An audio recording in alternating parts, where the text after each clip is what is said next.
Hi everybody and welcome to Lois Hook Pottery. So I'm doing a little Bernard Leach, Simon Leach, that was the same family, but Simon Leach.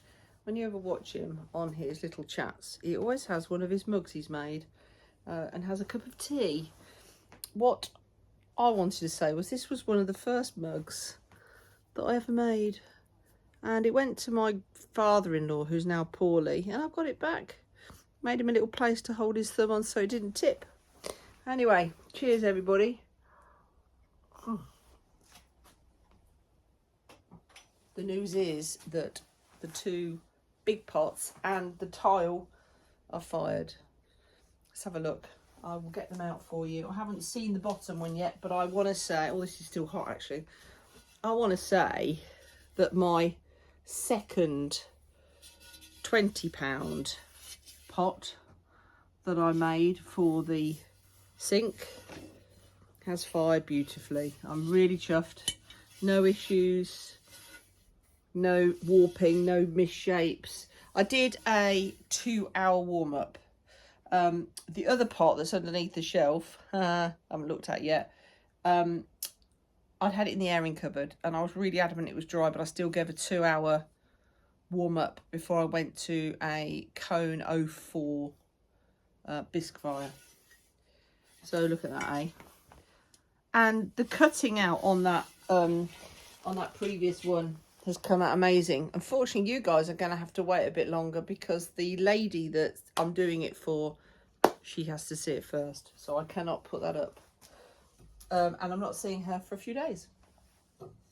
And here is the tile that I cut that is to go round a garden sink.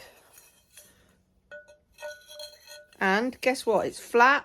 I'm absolutely chuffed to bits. I did dry it between two heavy weights and two bats.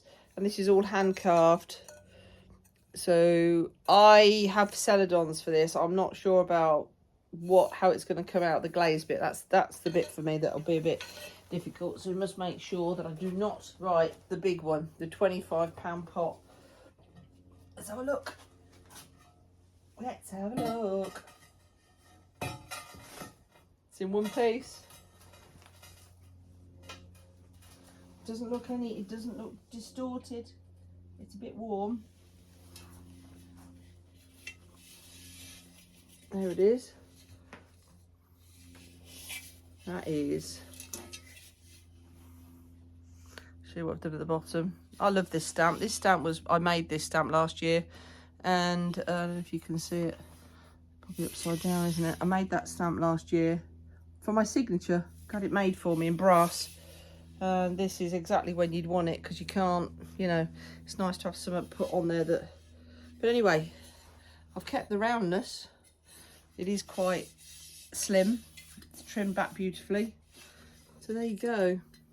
So, big debate for this lady and her sinks. The first one is, she's got two that are going in her ensuite.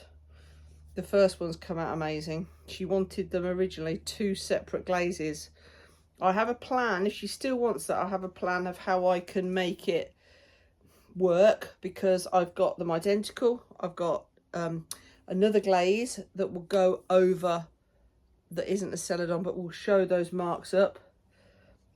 And then what worries me about this big one, the big one is going to be texture, is going to be on the outside, is going to be ancient copper, and on the inside is going to be textured turquoise. I'm having issues with textured turquoise slipping,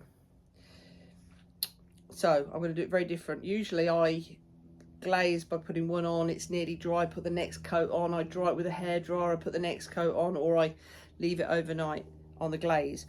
This time I'm going to probably go a night between each layer of glaze, and I'll give it a good wipe down, just make sure I take every precaution.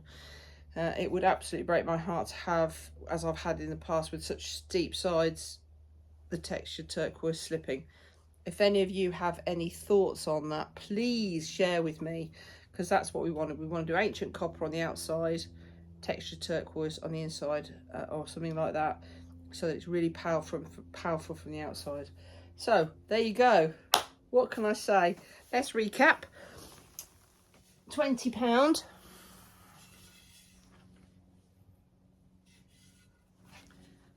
I don't think people should be scared of this. I've just posted, as you've seen, the £10 pot that I did first as a big one.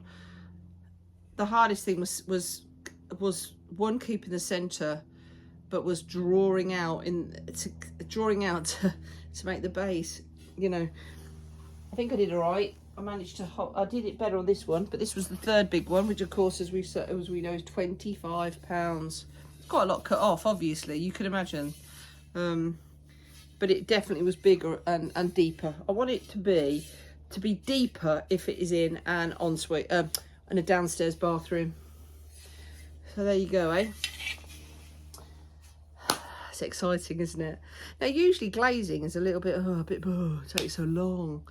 But I have to say, this has inspired me a bit, because the glaze has to be right. And so I'm having to really think about it. No, you know, what will happen if I do this, in my experience. So that's good news. Anyway, thanks for coming along. Please share, because, you know, I'm starting to build a little bit of a following now. I'm really pleased. So many people have said such kind comments and messaged me about my little gaps that I've had over the last couple of years. Hopefully that is the last one. I can get back on it, start sharing my experiences with you. And yeah, now here is another interesting fact. I have just enrolled in a 3-day course in March to go to Adam Keeling's pottery in it's called, I think it's Worcester Pottery. I need to look it up, in the UK. And he made a £125 4-part pot at a pottery conference I went to in Anglesey last year. Your only criteria to throw large is, can you throw a 5-kilo pot? Well, I can. I'm going to be doing a lot of practicing, because I am so keen. And we get to keep one of the pots we make. He's going to fire it. So that's going to be really exciting, isn't it? So anyway, watch this space. It's going to be a great year. Getting the pottery shed at the end of September. Hopefully I can get all my knickknacks in there and have my pottery back as it used to be. But anyway, see you soon, guys. Thanks for coming along. Bye bye.